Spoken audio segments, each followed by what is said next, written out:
Everything in Afghanistan is a challenge. You meet so many people over here that you have stuff in common with that you never really realized from other cultures and other countries. You had every NATO coalition force here.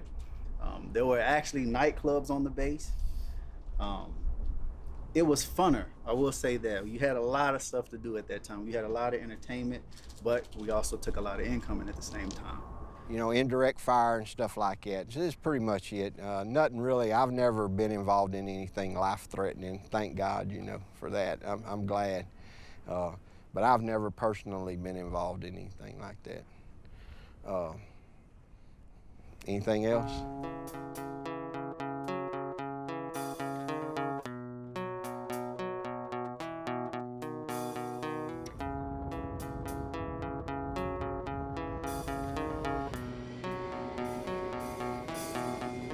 Transport planes roaring off the runway, patrolling attack helicopters thumping through the night, light and sound signals ringing out their warnings. Military and civilian personnel from allied countries make up the heart of Kandahar Air Base.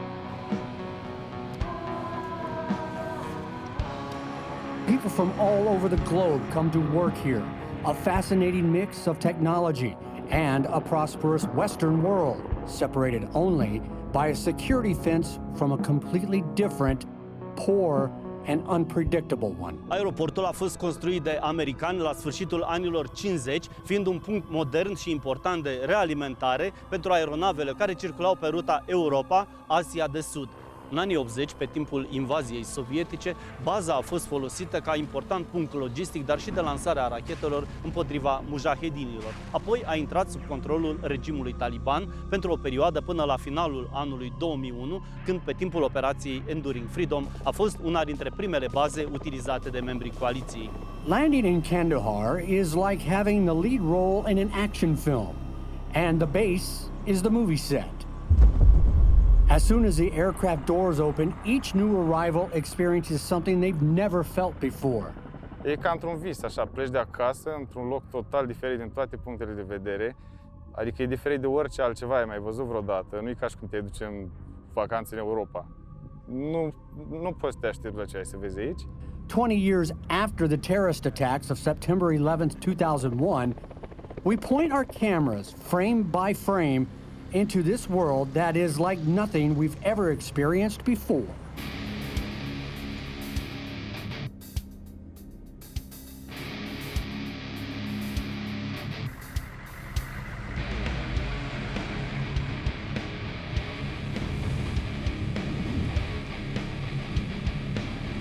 Years ago, everything looked different. Soldiers lived in tents. The conditions were extremely harsh, and the risks were harsher. You know, I tell people, because it's kind of funny, I said, you know, first of all, there was a lot of the infrastructure here was from Afghanistan, so a lot of, you know, mud buildings and stuff, and I remember the mud was up to my knees. It was so deep, and to go find people, we had thousands of tents, so wherever you stayed at, if you didn't write that number down, you'd never find where you'd stay at. And then there was just thousands of troops here, and everything was really busy. It looked like it was unorganized, but you know, when the fires come in, it was, you know, repelled pretty good. So, but the beginning days, life here was not all that good. I mean, it was pretty hard. Nonetheless, soldiers came and fought in a plot of desert considered the heart of terrorism. Friendships were made, memories were written, and lives were lost. The photos of those who fell while on duty are displayed in the airport building, haunting reminders of the past.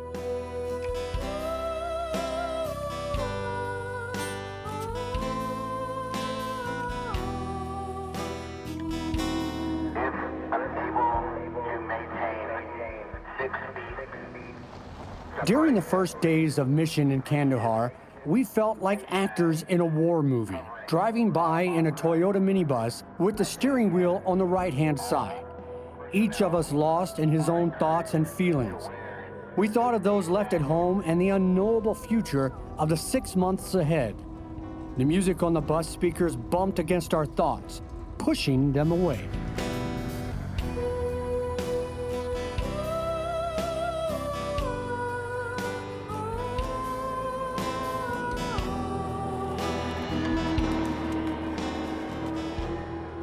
The idea for this film came up during the first days, and the images have been captured throughout our mission. Our intent is to take you inside the base to see its inner workings, the out-of-sight areas, how electricity is distributed, what logistical resources are involved in providing running water to a combat base, and much, much more. Some of it is rather incredible for a desert area in the middle of nowhere. It is the place used by modern Army to show that impossible doesn't exist, and good organization, order, and discipline, and a bottomless budget can lead to performance of the highest level. It's difficult to explain to my own kids what life is on a military base. So on the one hand, it's very similar to life everywhere else, except that you can't leave. So you have a town, and in that town you have everything you need. You have a hospital, and you have a store, and you have a gym, and you have rooms, and you go about your job. On the other hand, you get up in the morning and you go to sleep at night knowing that you could be attacked at any time, and that we have a job to do, and that we're away from our family, and we're going to miss important days, we're going to miss holidays, we're going to miss birthdays, but we're all here on one team doing a mission that we all believe matters. So it's like a small town, but you can't leave.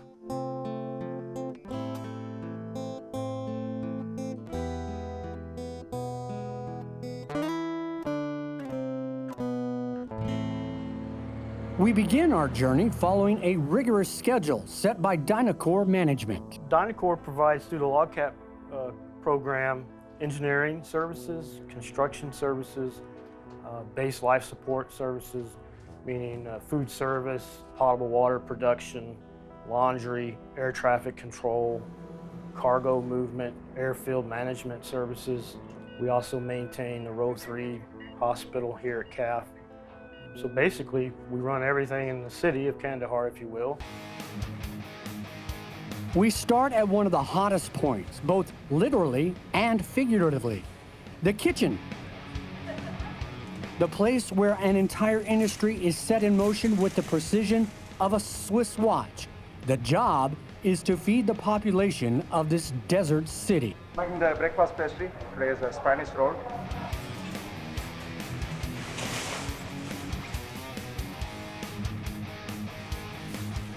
We're just trying to do any kind of good combination of the menu so we can satisfy all the customers here, including U.S. troops, coalition forces, any scale, unit, civilian, everyone who is here in KAF. Okay, right now we are going to the Marmite section here, so we are preparing some food over there.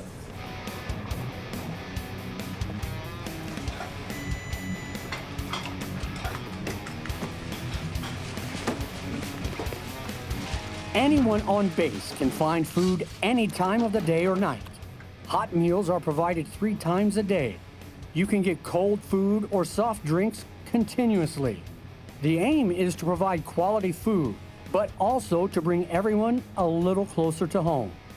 The recipes are worldly and include Indian, Chinese, American, Balkan, and sometimes a fusion of them all. From 1st September, number of the headcount, average number of the headcount is above 11,000. 11,000 daily, including the SMR that we have daily. Here, the pizza here, daily we are making 450 to 500. The employees in the dining room, some of whom have been here for years, master the basic vocabulary of many languages and talk with great pleasure. A joke, a question, even a simple conversation in a soldier's own language can make them feel better, closer to home, and appreciated. When you tell them, hey, salut, tichefat familiata, they just say, oh, bine tichefat yetene. If they want some beans, fasole. If they want some cabbages, mazire. If they want bacon, yetene, shunka. When I want to say them, how are you? I can say tichefat. So I'm going to tell you, thank you very much in Romania. Musmash yetene. Musmash yetene. Ozebuna yetene. In the dining room, the air conditioning systems work at maximum capacity 24 hours a day. Outside, the air heats up to over 60 degrees Celsius or 140 degrees Fahrenheit. The sun seems to melt even the stones. The cement is a huge radiator that continues to dissipate heat even at night.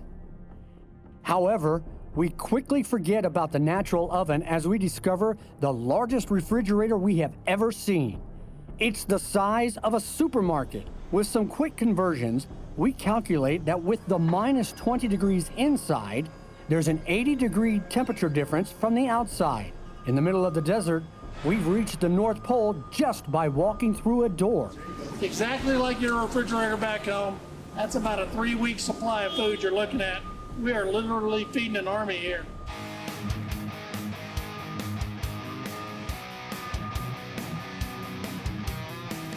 We'll stock it here. What you're looking at is about a 21-day supply. And then we have food service personnel that are trained to actually take this stuff off the shelves, repalletize it, deliver it off to the dining facilities, understanding that even the truck that delivers from here to the dining facilities is a temperature-controlled environment. So food is kept absolutely as safe as possible in this building. Minus 23 Celsius. That's right. When you get feeling like in cold, we just go to outside, 10 to 15 minutes relaxing. Then we come back to it again, we start the work. So you warm yourself and then you come back? Yes. Where are you guys from? India. We all are from India. Okay. Do you have children? Yes. Yeah, of course. Not you? I'm single. Not yet. Not yet. Thank you. Hi, boss. Thank you, sir. Thank you. You're doing a great job. Thank you, ma'am.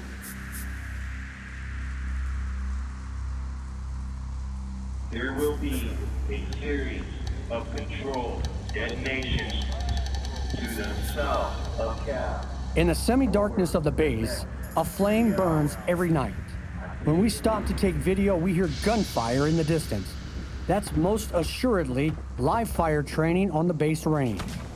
The noise of controlled explosions is so natural after a while, you are no longer surprised when your computer screen jiggles on your desk. We have reached another important area of the base. This is where almost 30 tons of garbage is processed every day. And we used about 9 trucks to actually pick up the entire base. That's a compactor, a roll-off, and a skip truck. We total about 1,200 cubic meters per day. We run a 24-hour operation of collections so we can make sure we pick up everything nice and clean in the entire base. We found a lot of vector issues. We are warned from the beginning to ignore the many kinds of smells, and we try, but it doesn't always work out that way. Lorenzo's team at night, they'll take the front end loader and they'll load it, and they'll bring it and dump it here. And then how many people do you have at night? Yeah, 32. Yeah, 32, workforce of 32 people. They'll suit up in all the proper PPE gear and Tyvek suits, and they will literally sort through the trash by hand. The task would be completely impossible by day due to the very high temperatures and the smells.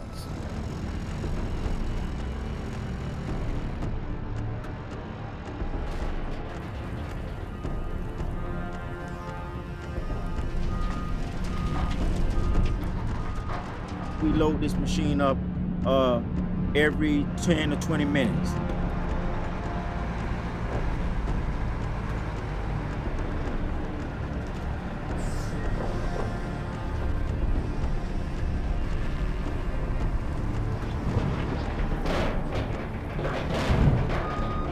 In 2018, we found 26 snakes right here at this site alone, out of 50 in the entire base. So snakes are out here, and they're not easy snakes. They're actually viper snakes. The most poisonous snake here in theater. So we got to be very careful when we sort in this process. They move together, they work together, they communicate together, and it resonates throughout the workforce here. And you see the results of it each and every day, each and every night as well, because they truly understand how important their jobs is to the safety of the base. The treasure trove here often surpasses the imagination. Poisonous snakes, ammunition, jewelry, electronic equipment. We done found people wallets, their credit cards. We find everything from chairs to trash to food, grenades, whatever you can think of on this base in operation, you will find it in your trash, most likely. And that's why it's so important for everybody to recycle. There is a second incinerator for biological waste, and also a one-of-a-kind freezer for materials with a special type of decomposition process. So I have 2,200 contractors that work for me to implement all the basic life support systems here, from delivery of water to sewage to showers to anything dealing with that.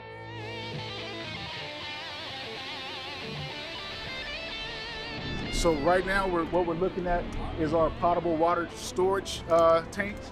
So we have 3 tanks, and we have a concrete tank right here for a total storage capacity of 1,050,000. At Kandahar Air Base, staff have access to running water around the clock, but few know that an entire industry is involved in extracting it from the desert, treating, testing, and pumping it to the base population.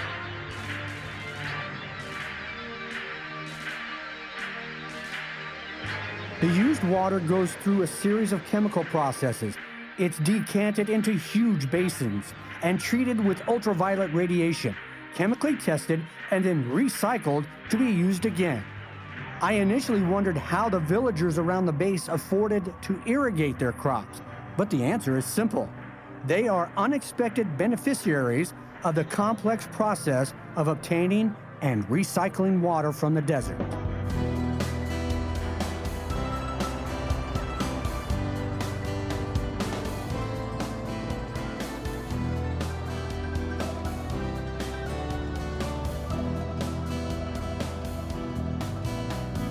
After a while, every day at Kandahar Air Base seems just like the one before it.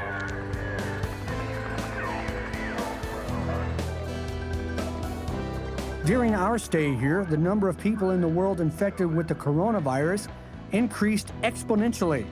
The stricter preventive measures are taken here.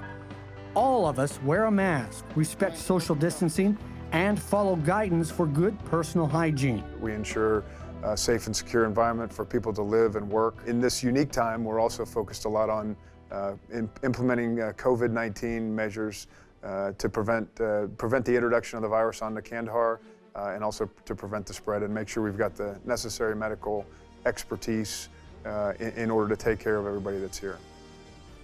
Things are carefully controlled, which leads to an increasingly austere life. No gym access, no group meetings, no shared meals. Running among bunkers in the evening is by far the most interesting outdoor recreational activity.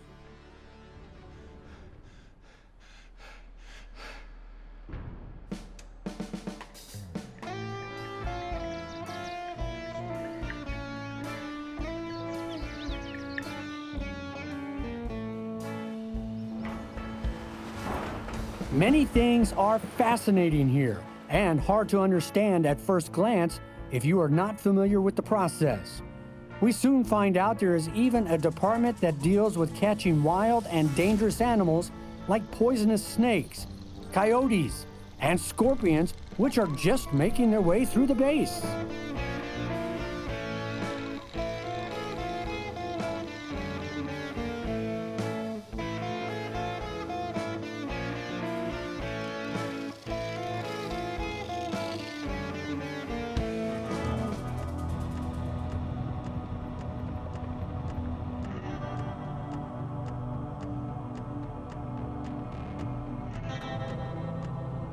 We are addicted to technology, even more so in the isolation of Kandahar. And it begins with the simplest thing, electricity.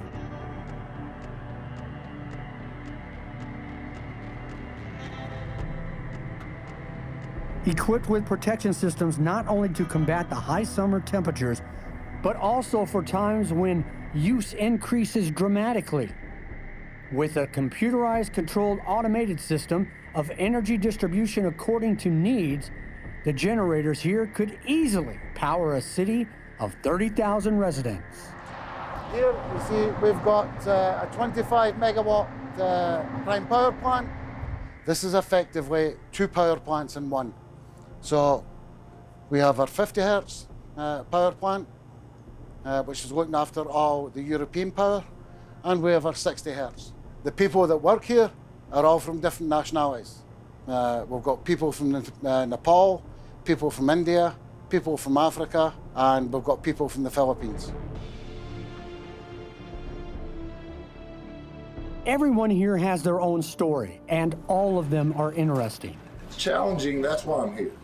We like to come over here because it's something different. It's in the U.S. we get bored after you've been here. So we feel like I feel like I'm serving something, the U.S. military and NATO military.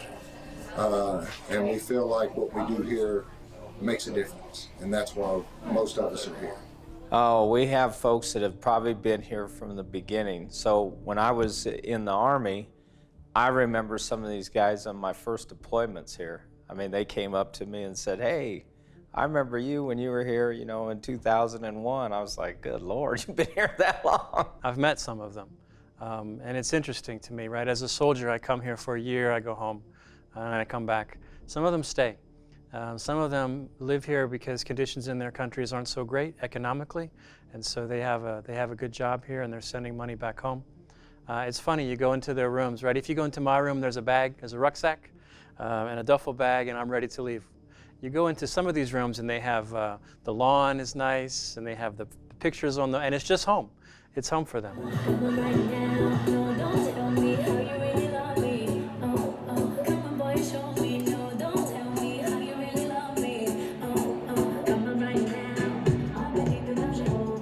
Într-una dintre serii am ajuns mai târziu la sala de mese și, spre surprinderea mea, oamenii de acolo erau extrem de fericiți, cântau muzica, iar ei dansau. Se bucurau probabil după o zi de muncă și mi-a dat oarecum energie faptul că ei au găsit puterea după o zi grea să se bucure de viață.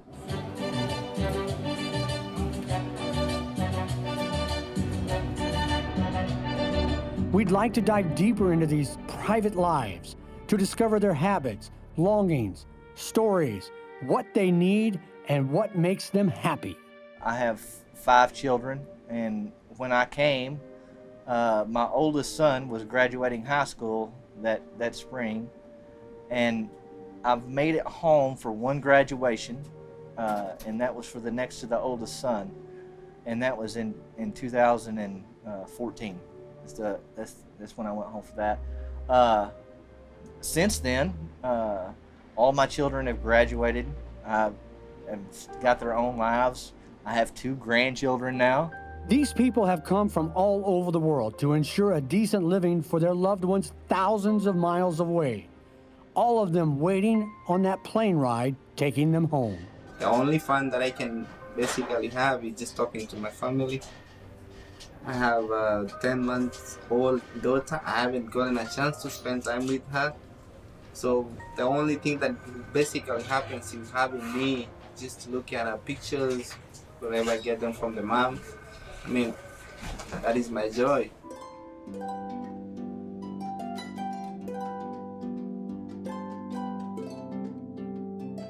Here, in this place, you bring the laundry and get it back in a day's time, cleaned, sorted, and professionally folded, better than Mom ever could have.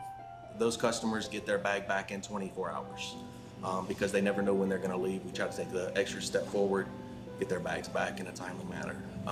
Typically, our turnaround time is 72 hours. A lot of times we have it done a lot better, but contractually we do 72 hours. We're doing anywhere from 800 to 1,000 bags a day, so close to 30,000 bags a month, which is pretty impressive. We have had 1 claim in the past 3 years.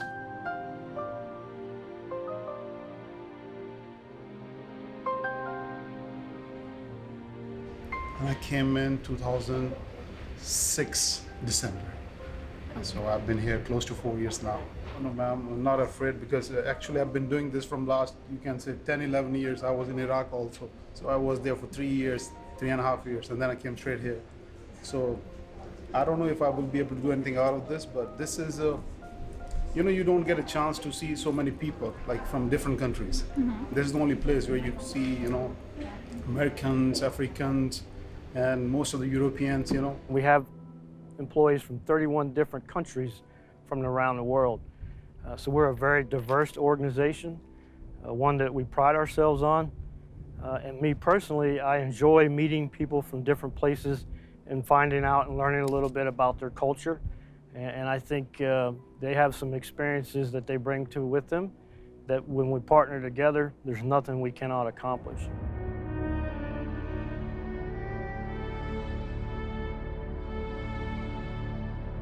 After a few hours spent in various interesting areas of the base, we focused for a while on the security measures in this place, especially since a mixed Romanian-American task force is responsible for the security here. Unit 5, set up a perimeter with Unit 6. Unit 2, move into position. Units 3 and 4, maintain coverage of Sector 7. Copy that. Hold your fire until I get the signal. Keep an eye on Sectors 5 and 6. The base rules regarding discipline, traffic, standard operating procedures in case of attacks, and more are very clear. The Joint Romanian-American Task Force are the authority. They do all the law enforcement for Kandahar Air Field. They also have to react to any kind of things that happen on our perimeter. So life safety, any kind of penetrations to our perimeter, they take action on that along with the security battalion.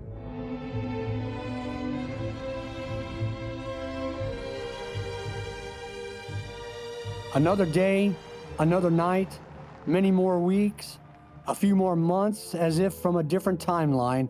The time here flows in a strange rhythm, backed by the constant sound of patrolling helicopters, throbbing engines, a music everyone has come to know like their own heartbeat. A time warp made up of news from the country and from around the world. Major O'Brien is writing here that until the last day of March, we were in the mission in Afghanistan, and I admitted I wasn't very interested in the COVID subject because my reality was somehow different from the one in the country, so I was keeping in touch daily with my family. The pervading hope everyone is fine at home and you yourself will be kept out of harm's way. And beyond those fences, a different world still, with other principles, rules, and customs that stretch back centuries. A war-torn world full of suffering, abuse, discrimination, and hunger. It's a world that sometimes riots and attacks with all manner of weapons, often ingenious, insidious, and unpredictable. Thus, the sound of sirens announcing a missile attack. The tension of those moments and the danger are also part of a soundtrack of Kandahar we've been listening to for the last several months. Rocket attack, rocket attack, rocket attack, rocket attack, rocket attack, rocket attack.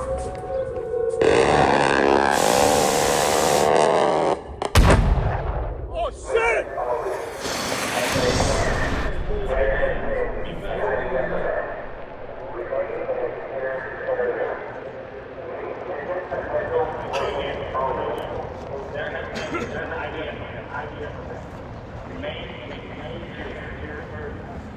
We are waiting now for the announcement that everything is fine, that the attack is over.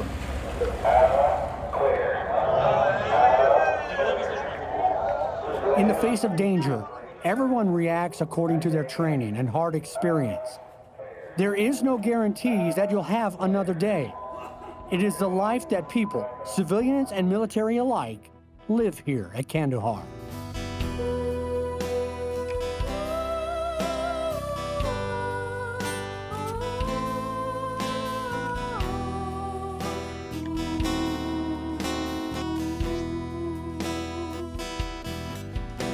It's difficult to spend time here at Kandahar Air Base and not leave a part of yourself within these concrete walls, bunkers, and monochrome buildings.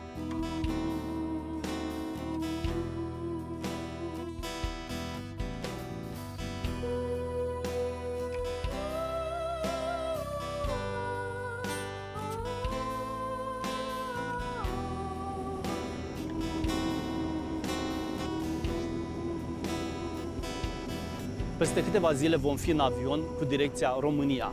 O misiune, o etapă din viață s-au încheiat. Au fost momente pline aici în Kandahar, zile frumoase, grele, din fiecare am învățat câte ceva. Despre limite, despre noi înșine, despre aliați, despre misiune.